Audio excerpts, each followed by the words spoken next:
Welcome to STV life. இன்னையிலேருந்து நம்ம என்ன பார்க்க போகிறோன்னா, இந்தியாவில் இருக்கக்கூடிய அனைத்து பிரதமர்களோட வாழ்க்கை வரலாறை பற்றி பார்க்க போகிறோம். இன்றைக்கி முதல் பிரதமரோட வாழ்க்கை வரலாறை யாரோட தான் பார்க்க போகிறோன்னா, ஜவஹர்லால் நேரு அவர்களை பற்றி பார்க்க போகிறோம். ஒரு மாபெரும் ஆளுமையோட கதை. அவர் ஒரு செல்வந்தர் வீட்டு பிள்ளை, ஆனால் ஏழைகளுக்காக போராடினார். அவர் ஒரு பாரிஸ்டர், ஆனால் சிறைச்சாலையை தன் வீடாக்கிட்டாரு.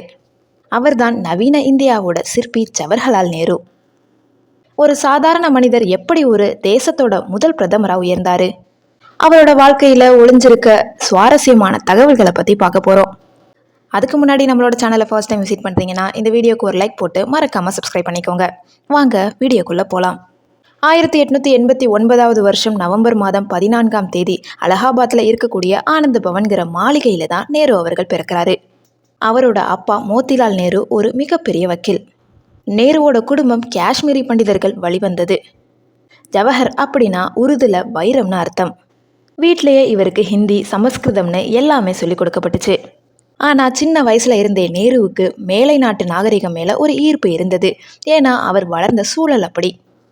நேருவை ஒரு பெரிய அதிகாரியாக்கணும்னு அவருடைய அப்பா ஆசைப்படுறாரு. 15 வயசுல லண்டனுக்கு போய் ஹாரோ பள்ளியில் சேர்றாரு. அதுக்கப்புறமா கேம்பிரிட்ஜ் பல்கலைக்கழகத்தில் இயற்கை அறிவியல் படித்து பட்டம் வாங்கினார். 1910 சட்டம் பயில ஆரம்பித்து 1912 ஒரு பாரிஸ்டராக இந்தியாவுக்கு திரும்புகிறாரு, அதாவது வழக்கறிஞராக. ஆனால் கோர்ட்டுக்கு போய் வாதாடுறதை விட நாட்டு மக்களுக்காக வாதாடுறதுல தான் அவருக்கு ஆர்வம் அதிகமாக இருந்தது. 1916 வருஷத்தில் லக்னோ காங்கிரஸ் மாநாட்டில் காந்தியை சந்தித்தது தான் நேருவோட வாழ்க்கையில் மிகப்பெரிய திருப்புமுனை. 1919 வருஷம் ஜாலியன் வாலாபாக் படுகொலை நேருவோட மனசை ரொம்பவே பாதிச்சது.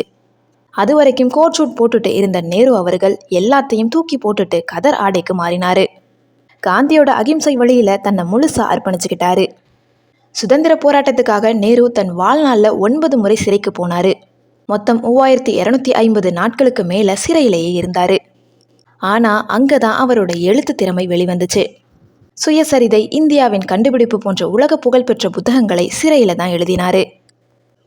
தன் மகள் இந்திராவுக்கு அவர் எழுதின கடிதங்கள் உலக வரலாற்றின் காட்சிகள்னு ஒரு பெரிய வரலாற்று புத்தகமாகவே மாறுச்சு. 1916 கமலா கவ்லை திருமணம் செஞ்சாரு நேரு அவர்கள். இவங்களுக்கு இந்திராங்கிற ஒரே மகள் தான் பிறந்தாங்க. நேரு போராட்டத்தில் இருந்தப்போ கமலா நேருவும் அவருக்கு துணையா இருந்தாங்க. ஆனால் துரதிருஷ்டவசமாக 1936 கமலா நேரு இயற்கை எழுதிட்டாங்க. அதுக்கப்புறம் நேரு தன் இறுதி வரை தனியாகவே வாழ்ந்தார். மகளை ஒரு சிறந்த தலைவியாக வளர்க்குறதுல கவனமாக இருந்தார்.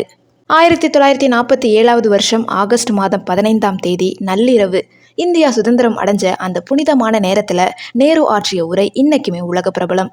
ட்ரைஸ்ட் வித் டெஸ்டினி, விதியுடன் ஒரு போராட்டம். இந்தியாவோட முதல் பிரதமராக பொறுப்பேற்று செங்கோட்டையில் மூவர்ண கொடியை ஏற்றின அந்த தருணம் ஒவ்வொரு இந்தியனுக்கும் பெருமை. சுதந்திரத்திற்கு அப்புறமா நாட்டை முன்னேற்ற பாதையில் கொண்டு போகிறதுக்கு அவர் பட்ட கஷ்டங்கள் ஏராளம். சுதந்திரம் கிடைச்சப்போ இந்தியா ரொம்பவும் ஏழ்மையில் இருந்துச்சு. நேரு தான் திட்டக்குழுவை உருவாக்கி 5 ஆண்டு திட்டத்தை கொண்டு வந்தார். விவசாயத்தை பெருக்க பெரிய அணையை கட்டினார். அணைகளை நவீன இந்தியாவின் கோவில்கள்னு அவர் சொன்னார். மின்சாரம், சுரங்கம், கனரக இயந்திரங்கள்னு தொழில்துறையில் இந்தியாவை ஒரு தன்னிறைவு பெற்ற நாடாக மாற்றினார். கல்வி தான் ஒரு தேசத்தோட கண்கள்னு நேரு நம்பினார். அதனால தான் ஐஐடி, ஐஐஎம், எய்ம்ஸ்னு போன்ற உலகத்தரம் வாய்ந்த நிறுவனங்களை உருவாக்கினார். குழந்தைகளுக்கு கட்டாய ஆரம்ப கல்வியை கொண்டு வந்தார். சமூகத்தில் ஜாதி வேறுபாடுகளை களைய சட்டங்கள் போட்டார். பெண்களுக்கு சொத்துரிமை கிடைக்கவும் சமூக சுதந்திரம் கிடைக்கவும் நேருவோட அரசு பல சீர்திருத்தங்களை செஞ்சுச்சு. உலக நாடுகளுக்கு மத்தியில் இந்தியா ஒரு தனித்துவமான நாடாக இருக்கும்னு நேரு நினச்சாரு. அமெரிக்கா, ரஷ்யான்னு எந்த பக்கமும் சாயாமல் அணிசேரா இயக்கம் அப்படிங்கிற ஒரு புதிய பாதையை உருவாக்கினார். பஞ்சசீல கொள்கைகளை உலக நாடுகளுக்கு அறிமுகப்படுத்தினார். ஆனால் 1962 சீனா இந்தியா மேலே போர் தொடுத்தது நேருவுக்கு மிகப்பெரிய மனவலியை தந்துச்சு. அவர் நம்பின நட்பே துரோகமாக மாறினது அவரோட உடல்நிலையுமே சிதைச்சது. நேருவுக்கு குழந்தைகள் தான் உயிர். சாச்சா நேருன்னு குழந்தைகளால் அன்பு அழைக்கப்பட்டார், அதாவது நேரு மாமான்னு சொல்லுவோம். அவரோட பிறந்த நாளான நவம்பர் 14ஆம் தேதியை நாம் குழந்தைகள் தினமாக கொண்டாடுறோம். 1964 வருஷம் மே மாதம் 27ஆம் தேதி அன்று நேரு அவர்கள் இயற்கை எழுதினார். அவருடைய உடல் யமுனை நதிக்கரையில் இருக்க சாந்தி வனத்தில் அடக்கம் செய்யப்பட்டது. நேருவோட அந்த சிவப்பு ரோஜாவும் காந்தி குல்லாவும் இன்றைக்குமே அவரோட அடையாளமாக நிலச்சிருக்கு. ஒரு சிறந்த எழுத்தாளரா, பிரதமரா, மனிதாபிமானியா நேருவோட பயணம் நமக்கு ஒரு பாடம். அவர் போட்ட அஸ்திவாரத்தில் தான் இன்னைக்கு இந்தியா ஒரு வல்லரசாக வளர்ந்து நிற்குது. நீங்கள் ஜவஹர்லால் நேருவை பற்றி என்ன நினைக்கிறீங்கன்றதை கமெண்ட் செக்ஷனில் சொல்லுங்கள். இந்த வீடியோ உங்களுக்கு பிடிச்சிருக்கும்னு நினைக்கிறேன். இந்த வீடியோ பிடிச்சிருந்துச்சுன்னா லைக் பண்ணுங்கள், கமெண்ட் பண்ணுங்கள், ஷேர் பண்ணுங்கள். சப்ஸ்கிரைப் பண்ணாமல் பார்த்துக்கிட்டு இருந்தீங்கன்னா ப்ளீஸ் சப்ஸ்கிரைப் பண்ணிக்கோங்க. நான் அடுத்த பிரதமரோட வாழ்க்கை வரலாறுல சந்திக்கிறேன். தேங்க்யூ ஸோ மச் ஃபார் வாட்சிங்.